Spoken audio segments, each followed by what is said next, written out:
Silence should not remain unbroken, nor should it arise from idleness. How heart and mouth must be guarded against inordinate affections. What then? Ought we to be dumb? Certainly not. For there is a time to keep silence and a time to speak. Ecclesiastes 3:7. If then we are to give account for an idle word, let us take care that we do not have to give it also for an idle silence. For there is also an active silence, such as Susanna's was, who did more by keeping silence than if she had spoken. For in keeping silence before men she spoke to God, and found no greater proof of her chastity than silence. Her conscience spoke where no word was heard, and she sought no judgment for herself at the hands of men, for she had the witness of the Lord. She therefore desired to be acquitted by him, who she knew could not be deceived in any way. Yea, the Lord himself in the gospel worked out in silence. Matthew 26:63.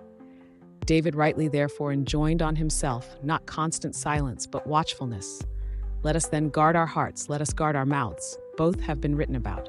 In this place we are bidden to take heed to our mouth. In another place thou art told, keep thy heart with all diligence. Proverbs 4:23. If David took heed, wilt thou not take heed? If Isaiah had unclean lips, who said, woe is me, for I am undone. Isaiah, if a prophet of the Lord had unclean lips, how shall we have them clean? But for whom was it written, unless it was for each one of us? Hedge thy possession about with thorns, and bind up thy silver and gold, and make a door and a bar for thy mouth, and a yoke and a balance for thy words? Thy possession is thy mind, thy gold thy heart, thy silver thy speech. The words of the Lord are pure words, as silver tried in the fire. Psalm 12. A good mind is also a good possession, and further, a pure inner life is a valuable possession. Hedge in, then, this possession of thine, enclose it with thought. Guard it with thorns, that is, with pious care, lest the fierce passions of the flesh should rush upon it, and lead it captive, lest strong emotions should assault it, and overstepping their bounds, carry off its vintage. Guard thy inner self. Do not neglect or contemn it as though it were worthless, for it is a valuable possession, truly valuable indeed, for its fruit is not perishable and only for a time, but is lasting and of use for eternal salvation. Cultivate, therefore, thy possession, and let it be thy tilling ground. Bind up thy words that they run not riot and grow wanton, and gather up sins for themselves in too much talking. Let them be rather confined and held back within their own banks. An overflowing river quickly gathers mud.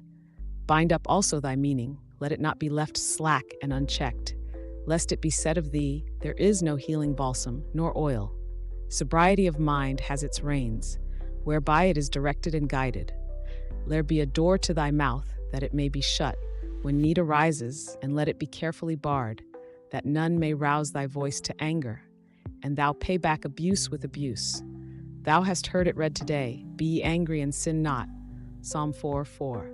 Therefore, although we are angry, this arising from the motions of our nature, not of our will, let us not utter with our mouth one evil word, lest we fall into sin, but let there be a yoke and a balance to thy words, that is, humility and moderation. That thy tongue may be subject to thy mind, let it be held in check with a tight rein. Let it have its own means of restraint, whereby it can be recalled to moderation.